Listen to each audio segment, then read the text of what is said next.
BenefitsCheckup.org is a free website that helps you pay for food, medicine, even utilities. Visit BenefitsCheckup.org. Hi, I'm Dr. Shelley Place with today's tip for kids from the American Academy of Pediatrics. Children can die from heat stroke after being mistakenly left in a car. This sometimes happens when there's a change in routine. Make it a habit to put your phone or bag in the back seat next to your baby. Ask your caregiver to always call if your child doesn't arrive as expected, and lock your car when it's parked. If you see a child alone in a car, call 911. For more on child safety, talk with your pediatrician or visit healthychildren.org.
Phone lines are open at 501-433-0088. So this dialogue, this conversation, you are absolutely invited to join. And it is one where we center Blackness in the context of the human story. And so that is important for you to remember. So you'll have a context, so you'll have a perspective, so you'll have a viewpoint for how the conversation is rooted and grounded.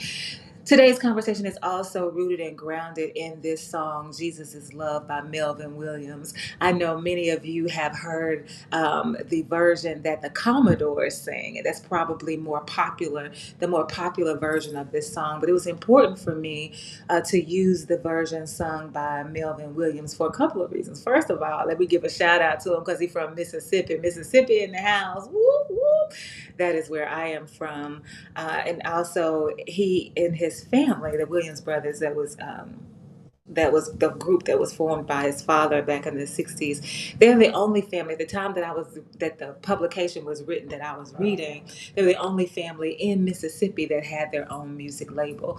So I thought that was very important for us to lift up all the things that we can do, the creative ways that we can take control of our own future and our own destinies and our own pockets so we can make our own money and not be bound by the system of employment that is oppressing a lot of us. And so I wanted to use Melvin Williams for that reason. I also wanted to use it because he's a gospel artist. And so some of the things that we'll be talking about today are rooted in the Bible. And so I wanted to make sure that I just tried my best to center all of the entire conversation, like just couch it all in with the same theme. So he's a gospel artist. I wanted to use him for that reason as well.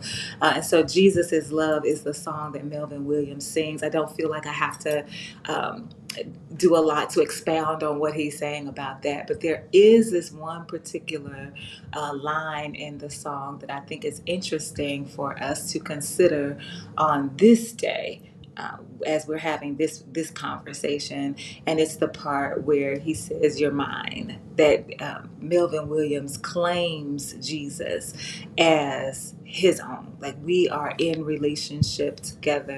It is a personal relationship. It is an individual relationship. I am bold and I am confident in knowing that you are mine, and it's really rooted in. Well, I don't know where he rooted it, but if you ask me, it can be rooted in Isaiah in chapter 43, where God self says that you are mine. So God enters into this covenant with us, claiming that we are together in relationship. And then there are promises that are made according to that relationship. You'll be blessed when you go out, blessed when you come in, abundant life. Like all of those things are promises that come through this relationship. So that particular line is important for us today in consideration for this conversation, where he says, "And I know he's mine." That's what Melvin Williams says that in this song, Jesus is Love. So the song is Jesus is Love. Those are the lyrics that are important for this conversation. And I also want to ground this conversation in our EJI tidbit for today. Our EJI tidbit for today is from July 18th. I chose July 18th. So on July 18th in 1946, a white mob shot a 37-year-old black veteran named Maceo Snipes at his home in Butler, Georgia. A day earlier, Mr. Snipes had exercised his constitutional right to vote in the Georgia Democratic primary, becoming the only black man to vote in the election in Taylor County. For this, he was targeted and lynched. Again, on July 18th in 1946, a white mob shot a 37-year-old black veteran named Maceo Snipes at his home in Butler, Georgia. A day earlier, Mr. Snipes had exercised his constitutional right to vote in the Georgia Democratic primary, becoming the only black man to vote in the election in Taylor County. For this, he was targeted and lynched. Let me see what Lo is saying right now. Lo says, "Really, why has not the Christian world talked about all the emotions that Jesus went through? Jesus was more than love. He got mad. He had compassion. He got despondent. He wept." So this is, I guess, in response to the song, because the song says that Jesus is love, and then Lo says, really, why hasn't the Christian world talked about all the emotions that Jesus went through? Jesus was more than love. He got mad. He had compassion. He got despondent. He wept. So if anyone wants to respond to anything, again, the phone lines are open at 501-433-0088. And that comment actually fits into what we're talking about today in terms of the control that we have, or the control that we need to take charge of, the control of the narrative that we have around Jesus. That's part of this. That's probably the whole of this conversation. That who do we allow to tell us what we should and shouldn't believe, and what criteria do we use to base our decision to believe the narrative? Like, what makes us say yes to what we hear? What makes us challenge what we hear? Like, what is it about the messenger, or what is it about the message that causes us to be so receptive in some ways and not receptive at all in other ways? And so this question really helps us think about that. But when we're talking about Maceo Snipes, this black man in Georgia, who's the only one to vote in the Democratic primary in Taylor County, they decided to tally the votes. I don't know what made them do this, and I don't know when they decided to do it. But there was only one vote against the incumbent, the Republican incumbent, for the race, for the election. There was only one vote against him. And so they knew that if it was only one black person to vote in the election, and there's only one vote against the white person who was running in the election that they expected to win, then it had to be Mr. Snipes' vote that was against him. And so the audacity of Mr. Snipes to, first of all, know his rights, the audacity of Mr. Snipes, secondly, to exercise his rights. The audacity, thirdly, of Mr. Snipes to exercise his right in the face of the consequences that were surely going to come, and then the audacity for him to be a veteran, because when at this time, when black people were veterans, probably not just at this time, but it might probably still be in effect now. But black people who went to the war, they were fighting for the rights of the country. And the expectation of the black soldiers would be that I'm fighting for these rights so I can live into them when I get back home. And so veterans were targeted many times, especially if they had their uniforms on in public, because the KKK, the white inhumane people, they wanted to make a lesson, like teach a lesson, like wanted to intimidate the rest of the community to say, no, don't think you're getting ready to come back here and lead some kind of movement towards equal rights or civil rights. We're not going to allow you to do that. And so this idea that because you're a veteran, you think that puts you in a position to take control of some things in this community, we're not going to let you do it. So they were absolutely targeting those who had been to the war. And the people who killed him actually fought in the same war. It was two people that they arrested for killing him. Of course, they got off. But all three of them fought in World War II. So they were all fighting in the war. And this is how they repaid Maceo Snipes for having the audacity to live into, or to believe by his own faith in himself, that I can vote, and I'm going to vote, and I'm not going to follow your rules. You don't get to tell me what I can and cannot do. And I think that when I was another reason I chose the song, Gladys Harris in the house. Okay. I don't know how to say this. That sounds like it's a Muslim greeting. So she greets us in the spirit of Islam this morning. Thank you for showing up, Gladys. And so another reason that I chose this song is because I really continue to think about Black joy and what that means to me and where I can experience it, and how I choose to pursue it in sometimes, and how I stumble upon it in other times, and just sitting down during the day to reflect upon those experiences.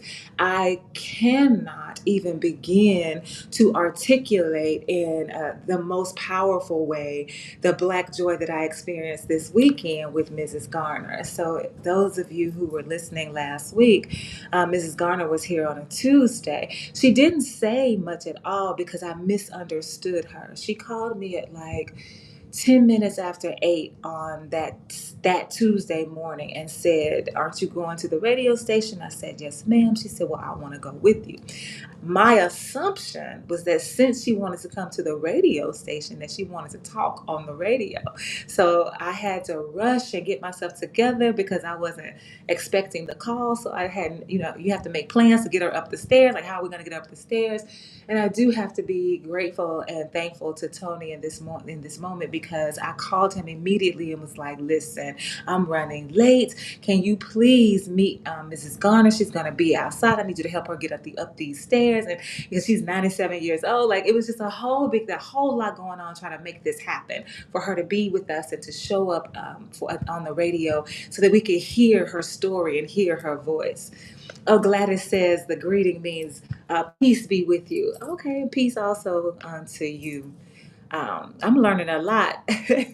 Lo sent the same thing from last week, talking about Ankh and you, Job, and Seneb, life, prosperity, and health. So we're learning all of these words, all of these meanings in different, through different perspectives, through different lenses. That's what diversity is all about, and that's really what makes us who we are. And so I set Miss Garner up so that she could talk, so that she could be a part of the conversation. And she didn't say anything at all. Like, she wasn't even here for that. And so later, she said she wanted to come back. And I said, "Well, if you come back, you're going to have to talk. Like, we need to hear your story. We need to hear from you. We need to know, like, we really want you to talk." And so she said, I will. She said she will. I thought she was going to call this morning, but she didn't. But she wanted to go to the church in Greenville, Revels United Methodist Church, where I served as pastor back in 2008, 2009. That's where I met her. And she had been trying to get back to that church for years, she said, and nobody would take her. So I told her I absolutely would take her. So I took off from my church so that I could take her. And here we are, just so excited that together we're going to go back to the church where we met all those years ago, 16 years ago. And we're going to have fellowship with whoever's there. And hopefully many of the people there will still, that we remember from before, will still be there. So we're really excited about this trip. And she's going to spend the night. She spent the night with me Saturday night, because I am not a morning person. We needed to be on the road at 6:45, which meant I needed to be up at like 4:30. It's just like, oh my goodness, like that just takes me all the way out of my routine and who I am. And so I told her it would be so much better if she spent the night. She was like, absolutely. And so she spends the night, we get up in the morning, we're getting ourselves together, and we get in the car, we're on the road. I'm super excited. And I thought that was the joy of the moment. Like, I really felt like all of that was joyful for me. The conversation about the planning, the spending the night, like all of that. And then when we got in the car, I thought, we've got 2 hours and 15 minutes. We need some music, because she doesn't talk much at all. And so I asked her, what is her favorite song? She said, "What a Friend We Have in Jesus." So I went to YouTube and I found "What a Friend We Have in Jesus," and it was being sung by Aretha Franklin. And the first note that Aretha sang, Miss Garner's head popped up and she said, "Is that Aretha?" I said, "Yes, ma'am." And so I just let YouTube curate the list of songs that we listened to all the way up and then all the way back. And there were times when we were singing together. There were times when our heads were bopping to the beat in the same rhythm.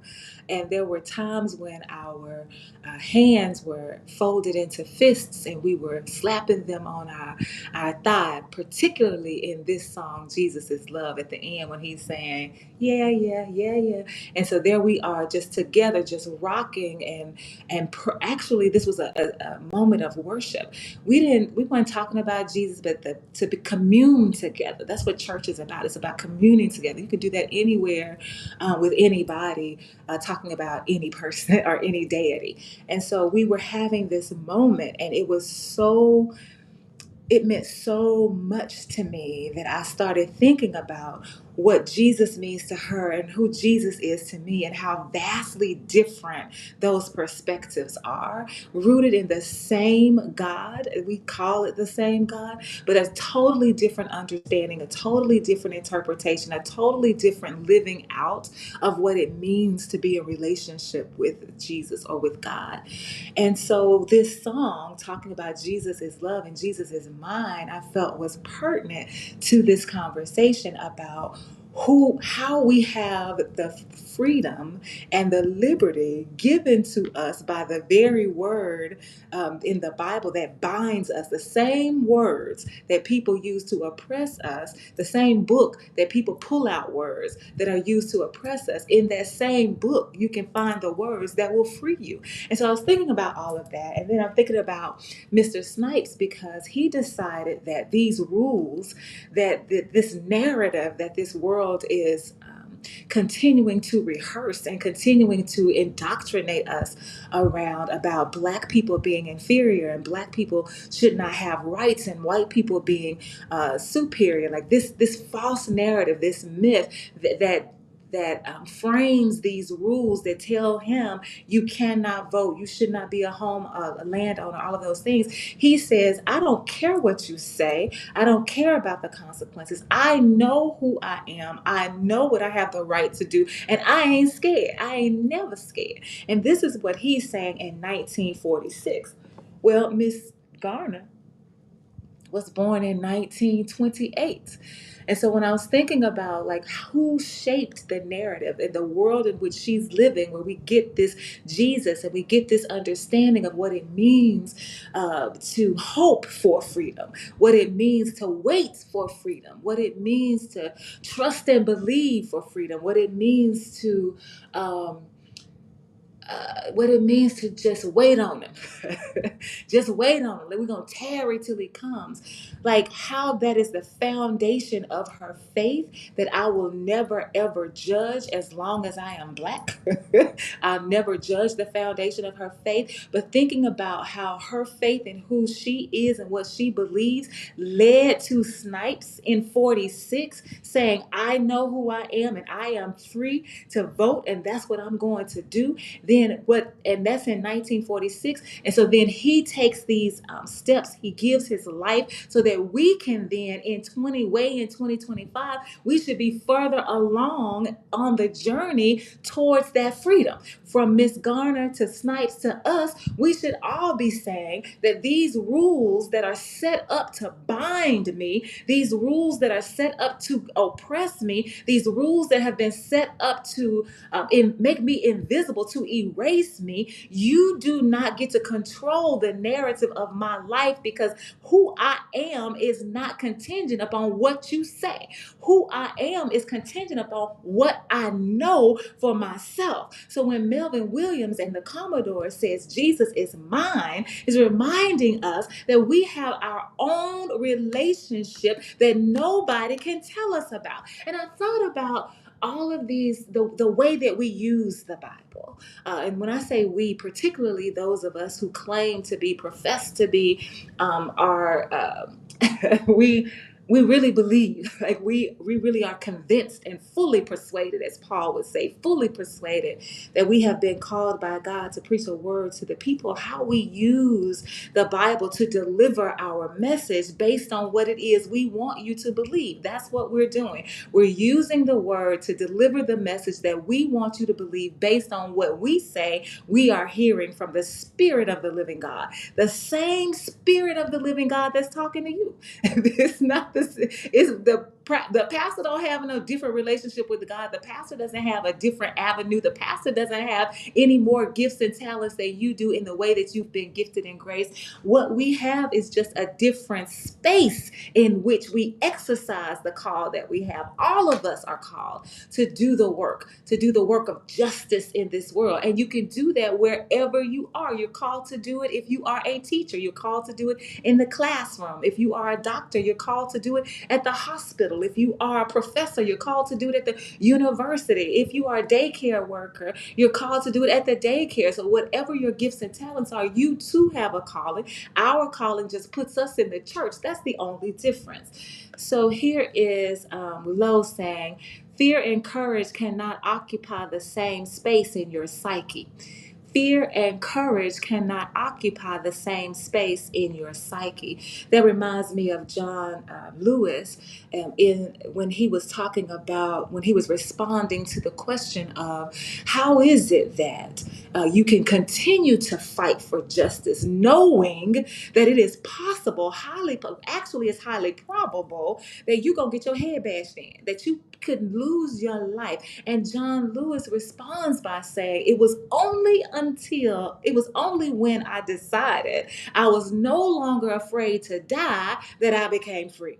It was only until I said to myself, I'm not going to let this fear of death keep me in this space where people are treating me as if I am not human. So if death is the response, if death is this world's reaction to me fighting for justice, then so be it. And he continued to fight until the day he died. And so we have the opportunity now, again, from Miss Garner in 28 to Snipes in 46. Here we are in 2025. Why aren't we, especially those of us who say that Jesus is love? Jesus is love. If that means that we have power. So if you have power, why aren't we further along in the fight for justice using the power that you say you have in Jesus? And I just want to offer up that perhaps it's because we're looking at the wrong, we're looking at the wrong, I don't even want to say we're looking at the wrong scriptures, because I don't want this to be about the Bible at all, because I'm not asking you to go to your Bible and turn to this.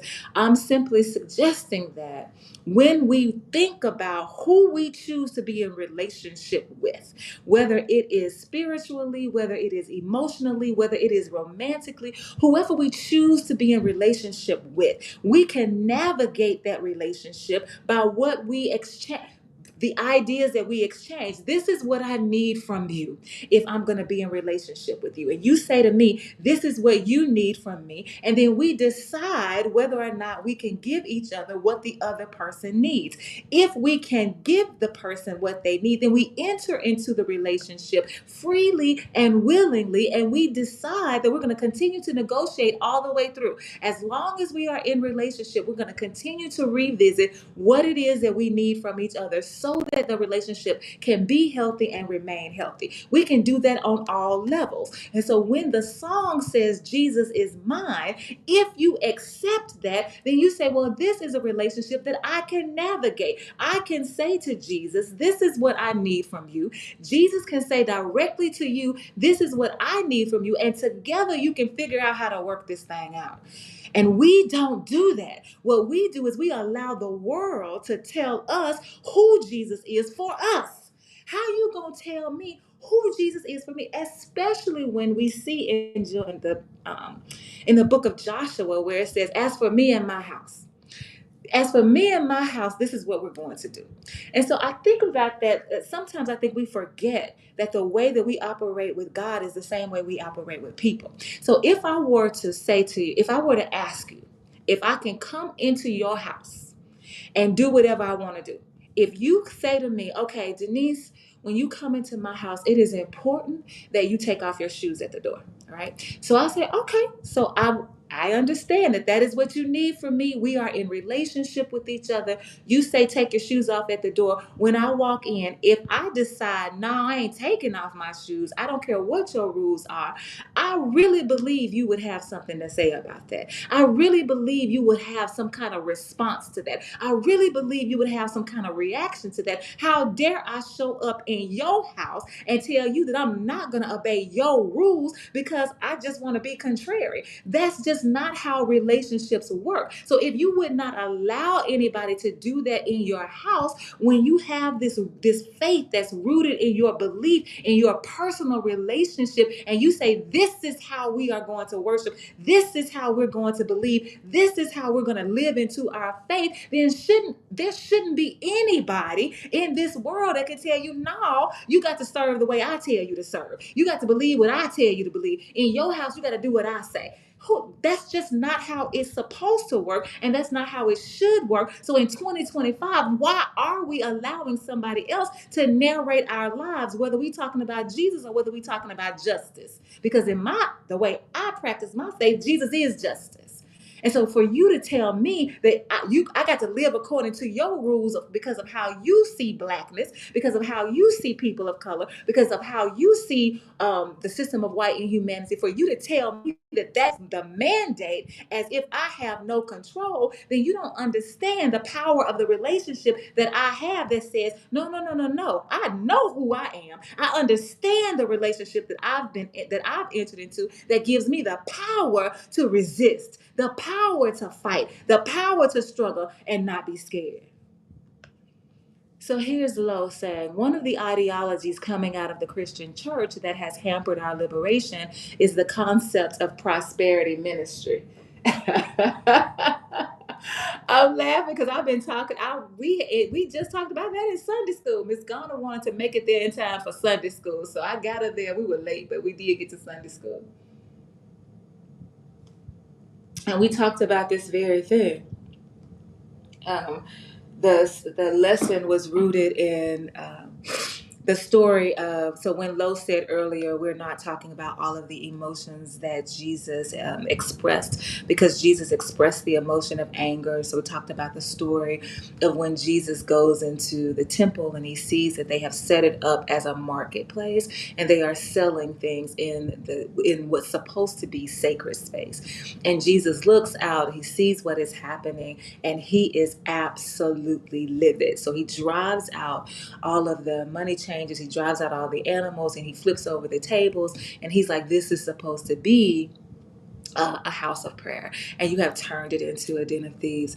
And so we talked about that, and I actually was the one who said, what's the difference between them selling the doves, because they were taking advantage of people who were poor, especially because they wanted to sell them doves, and they wanted to hike up the prices because they needed some animals to sacrifice, and so they were taking advantage of the poor. And I was like, what's the difference in that and what we see through the prosperity gospel, where you're paying for prayers, you're paying for cloths, you're paying for oil, you're paying for the opportunity to pray to a God that you have free access to. Like, why are you paying for this? And so the people who are members, people who preach prosperity, they are preaching it from a tax exempt status, which means that the money that's coming in from your pocket, they can use however they want to.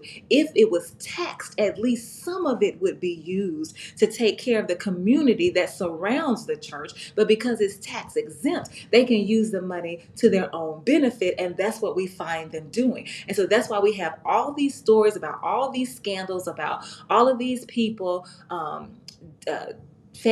Tammy Baker, Jim and Tammy Baker. We can talk about Oral Roberts. We can talk about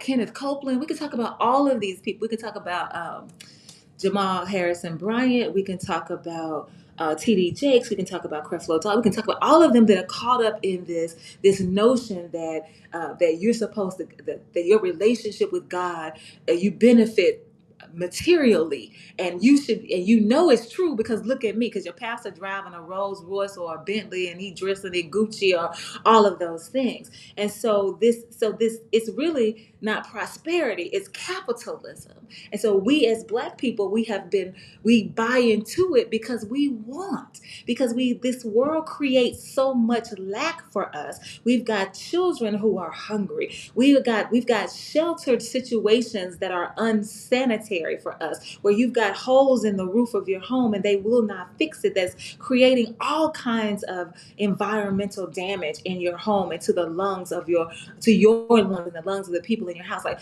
we lack the education that our children deserve. We lack access to adequate, culturally competent healthcare. There's so much lack. So when somebody tells us we can have, it's easy to see how that is attractive to somebody, and nothing else has worked. So why not try Jesus? Right? That's probably what and that's what some of the preachers probably say. Even Trump used that. He said to Black people on the campaign trail, look at your life, look at your situation, look at what you are going through now, what you've been through.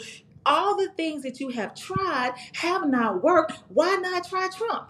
And some people did, because of that need to have your basic needs satisfied. And so this world creates the lack and then uses you to satisfy the lack, but then you still don't benefit from it because they are the beneficiaries, because they create the system for themselves, by themselves, right? And so when we talk about Maceo Snipes saying that I'm going to break the rules, I believe that it is past time for us to break the rules of Christianity. It's past time for us to say that as for me and my house, I know who God is.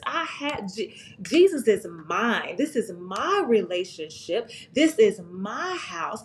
And over in Luke, it says it should be, you would expect there to be.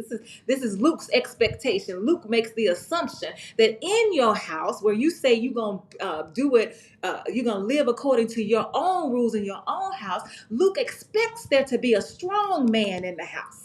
And he expects there to be a strong man in the house who has secured the house so that the house is safe. So you have the weapons that you need to make sure that what's happening inside your house is protected. And so you have the right in your house, according to your personal relationship, to make whatever rules you want. And you can defend the rules of your house against anybody who dares to come to the house. And the scripture goes on to say, but if there's a man that's stronger than you, then he'll come in and he'll take control of your house. He'll take your weapons and he'll do with the rest of your things whatever he wants to do. And what we see happening in Christianity is that Christianity has made us weak to the point where we cannot even secure our own house. We don't even know our own relationship because we're not rooted in who we are. When Miss Garner was talking in the car, we were having a little conversation, and she was talking about faith. Father, forgive them, for they know not what they do. She was like, find that. I want to know where they say that. Find that. I want to know where they say that. And so I looked it up for her. It's in Luke 2. So I looked it up for her and made sure that she had it. We turned to it in her Bible. And I asked her what she said, because she's talked about this the past 2 or 3 times we've been together. And so she said it again. And I said, well, what is it about that verse? Because you've said it a lot lately. So what is it about it? And so I'm thinking she's going to go into she's going to go into this whole interpretation of what it means, what Jesus meant on the cross. And she's thinking about how he died to save her soul. That was what I thought she was going to say, because that's the traditional response from most Christians when you start talking about the words that Christ uttered when he was being crucified. But that's not what she said. What she said. Oh my goodness, I wish she was here. We might talk about it the next time she's here. It depends on what I remember to do. But what she said was, no, I'm thinking about my life.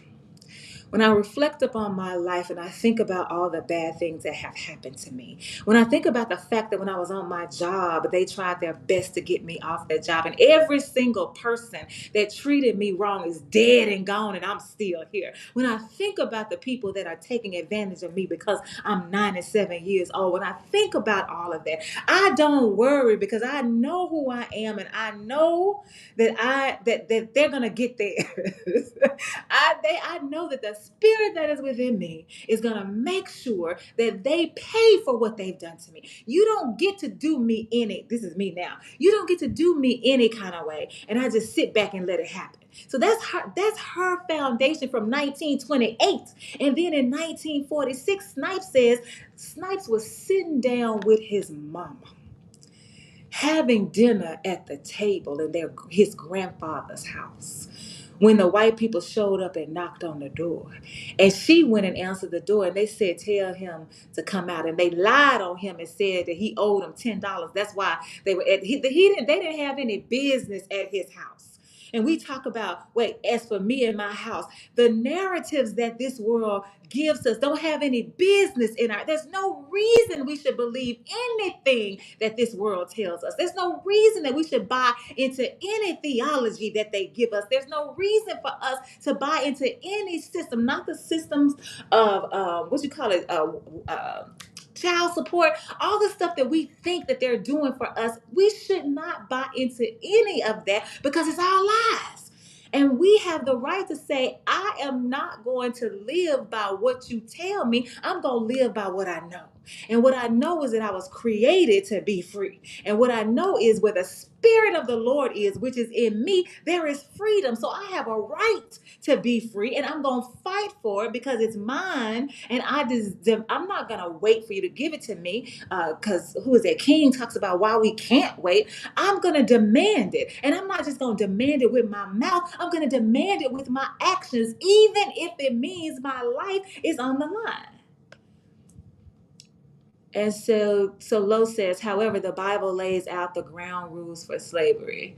However, the Bible lays out the ground rules for slavery. I wonder what made you say however.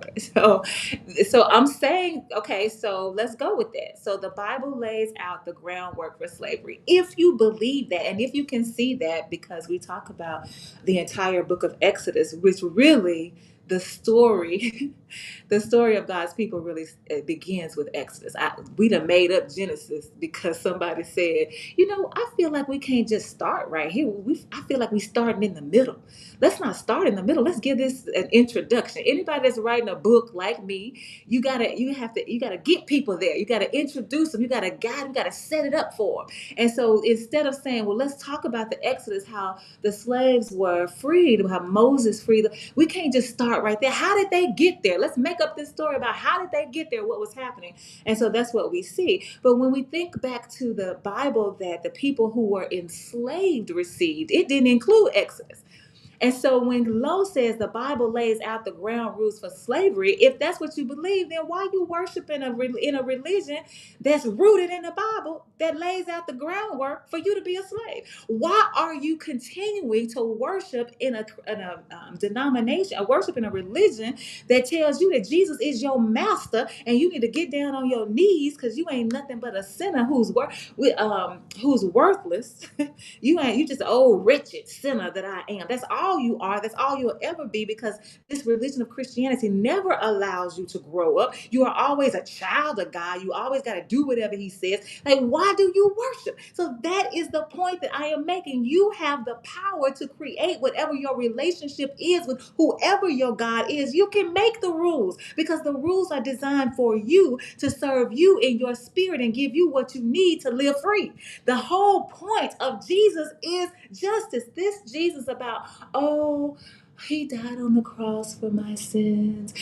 No, that is when Jesus was talking. See, when you hear that Jesus died on the cross for God so loved the world, you're talking about somebody's writing this who did not even know Jesus face to face. Generations later, now you're gonna tell me what Jesus said. Okay, you don't know no more than I know. You don't know no more than I know. You wasn't there just like I wasn't there. But if we go back to the Old Testament and you say, okay, well, if none of us really know, and we get to choose what we want to believe, because that's also in the Bible. Choose ye this day. Okay, who you gonna serve? What you gonna do? How you gonna worship? If we have this opportunity, if we look in the Old Testament, in Isaiah, and Jesus talks about, now I ain't come to save no souls. I didn't come to take the sin of the world on me so that you can, so that you won't smoke, and so that you won't wear pants, and so that it's a church, and so that you won't wear makeup, or all these rules that we done made up about what it means to be saved, so that you won't use profanity, so you won't have premarital sex. I didn't come for that. I came to set the captives free. So Jesus has an entirely different perspective in the Old Testament before we get to these people who going to tell us, who want us to believe the narrative that all I am is nothing and I need to work every day to fix me rather than focus on fixing the world, because Jesus wants to change the world. That's what Jesus says. The Spirit of the Lord is on me because I have been anointed, because I'm gonna give good news to the poor. That's who I'm going to make sure I can serve. I'm gonna set prisoners free. I'm gonna work on mass incarceration, poverty, mass incarceration. I want recovery of sight for the blind. I'm gonna fight for those of you who have been bamboozled by this system. I want to make sure that I can help you open your eyes so that you can see. Those of us who are oppressed, every person who is not white and a landowner, all of the things that they set up to be what it means to be American to this world, I'm fighting to set you free. That is why I am here. Not over here talking about the blood will never lose its power because I can wake up every day and say, thank God I'm saved. That's an entirely different posture that you're in. And so Snipes and Miss Garner says, no, lift up your head. Oh, I was getting ready to say that. How the scripture go? Oh, ye gates, and be ye lifted. Okay, don't let me get started with that. But lift up your heads, square your shoulders, walk with purpose, and know that you are the one who has the power to set your own rules for how you're going to live. And nobody gets to tell you to do it any differently. And anybody who does tell you, okay, let me change that. People do have the power to tell you differently, because people can say whatever they want to say. Like I say whatever I want to say. Like, who gonna check me, boo? Can't nobody tell me I can't. But you don't have to believe it. Like even me talking right now, everybody on this radio station, when we come in as hosts, we come in to share the message that we have curated for today, the message that we have set up for today. Like we spend time getting it together, and you have a right to choose to believe, to choose to listen or not. It's the same way with every narrative that you are presented with, particularly the spiritual one. You have the power to decide what you will receive, how you will receive it, and and how you will live into it or not. And what we exhibit as Black people in particular is what I feel like is we think we have no power. Like, oh well, that's what they said we got to do. Oh well, that's how it is. But that's just the it is what it is. All of these things that we say that that are defeatist. All of these things that we say that don't feed Jesus as justice.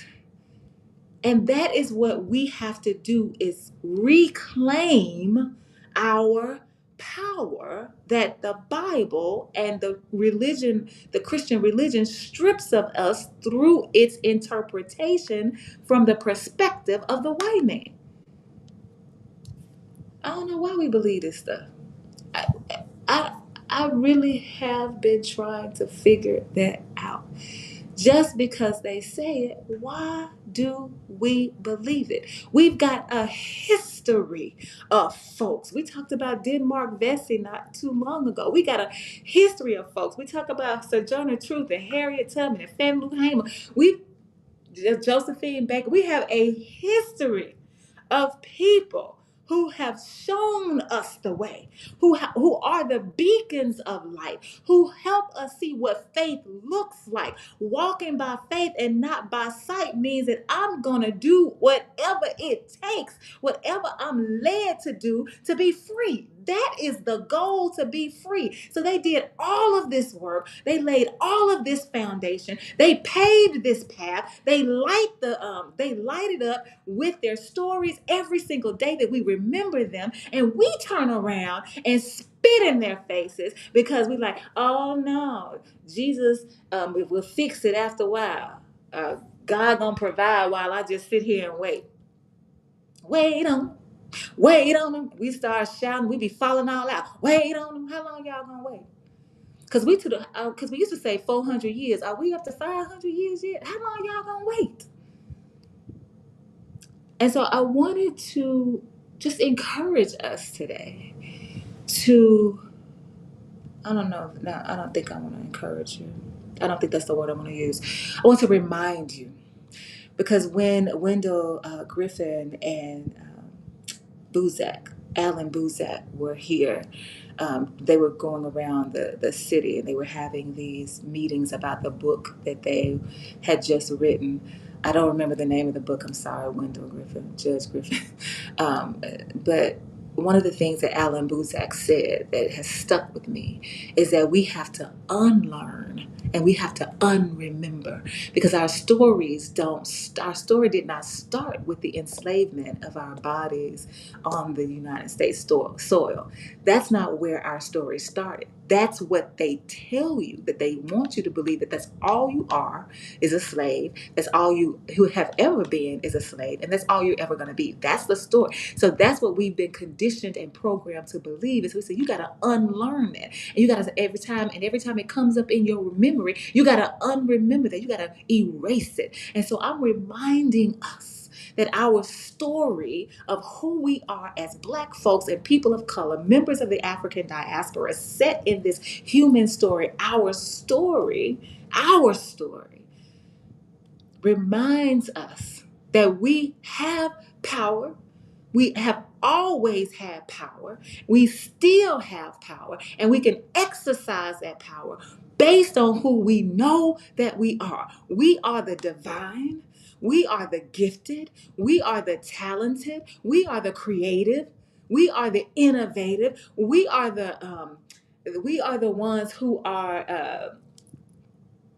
What do they say about unapologetic? I was trying to think of what word a lot of people use to describe me. I lost it for a minute. We are the unapologetic. We are the resistors. We are the ain't never scared us. We are the stand 10 toes downers. That's who we are. That's who we've always been. And we have to be reminded of that so we can reclaim our story, because reclaiming our story reclaims our power so that we can live the life that we were created to live. And if you want to use Jesus, because again, I'm not proselytizing here.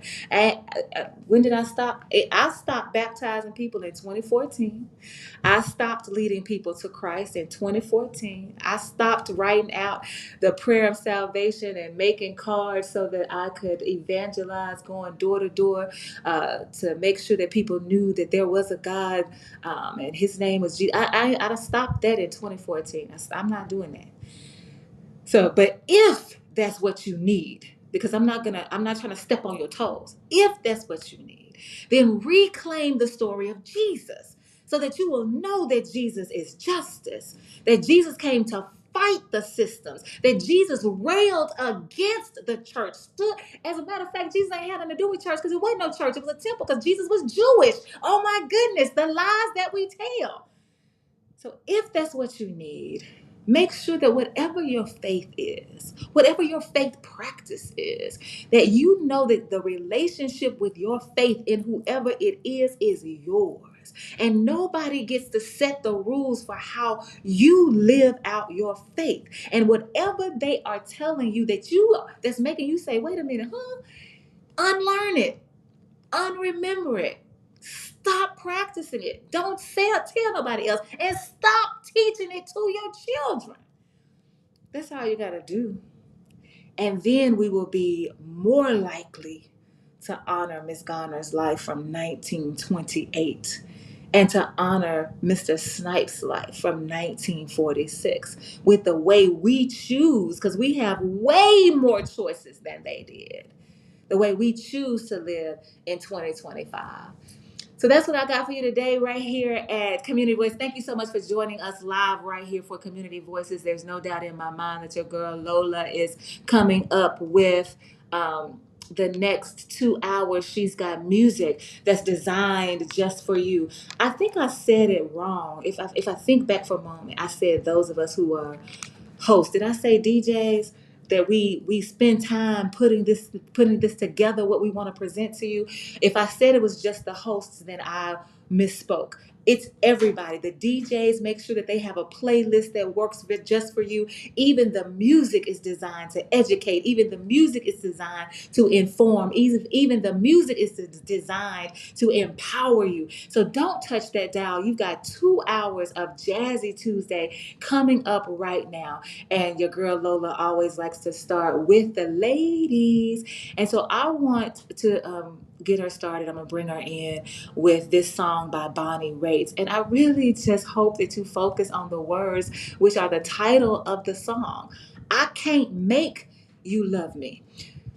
Think about that when we think about the world in which we live. And some of us need to stop trying to make people love us and know that we got all the love that we need inside of us even now. So I'll see you next time on Community Voices live right here at KABF 88.3 FM, where we are the voice of the people. That's the only song I like by her.